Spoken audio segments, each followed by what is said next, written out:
Praise be Jesus and Mary, now and forever. In our last reflection, we began to talk about the fruits or the effects of living out the Franciscan spirituality. The first fruit is interior freedom. St. Paul says in Galatians 5:1, it is for freedom that Christ has set us free. And he says in 2 Corinthians 3:17 that where the Spirit of the Lord is, there is freedom. In Galatians 5:13, St. Paul specifies that we are to use our freedom as an opportunity to serve others, to live as servants of God, as St. Peter says in 1 Peter 2, verse 16. Why? Because in doing so, we imitate the love of Jesus Christ. Franciscan spirituality brings all human activity back to this liberty of spirit. And perhaps no thinker has celebrated the power of freedom given by God to every man, as Blessed John Duns Scotus did.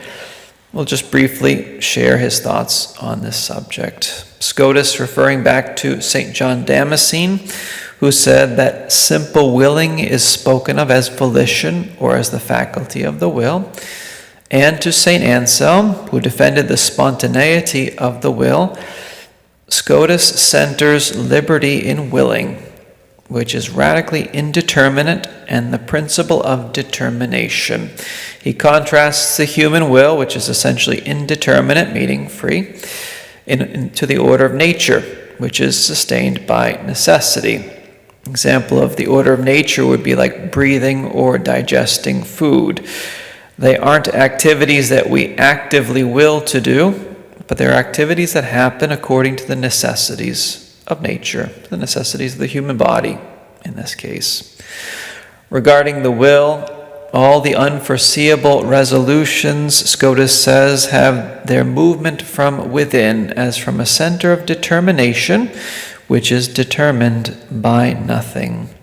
In this way, John Duns Scotus affirms and defends the incoercibility of the will, confirmed by internal experience. Yes, I am influenced by my thoughts and memories and by other external circumstances, but interiorly the will maintains its freedom, even if its culpability can be diminished or compromised in some ways. The will is, says Scotus, master of itself, of its acts. It's also within its power to choose nor not to choose an opposite act. And he adds, nothing is more immediate at the disposition of the will as much as the will itself. And again he says, no act is so much our own act as the volition of the will. So that conclusion had already been formulated by St. Augustine and St. Anselm.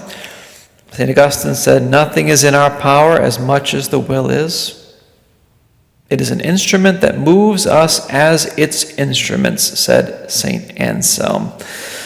The will gives to man the consciousness of being arbiter of himself, of being the molder of his own destiny. We could say, I always have a choice, and life is a series of choices, whether they be good or bad.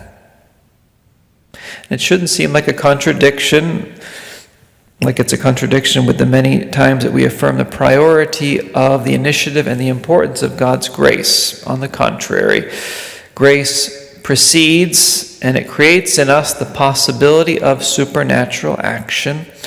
It's the work of God in us, and as such, it's the first and most important work.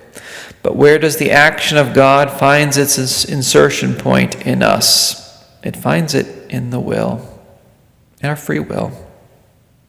Our free will is like an antenna that receives the waves of divine grace.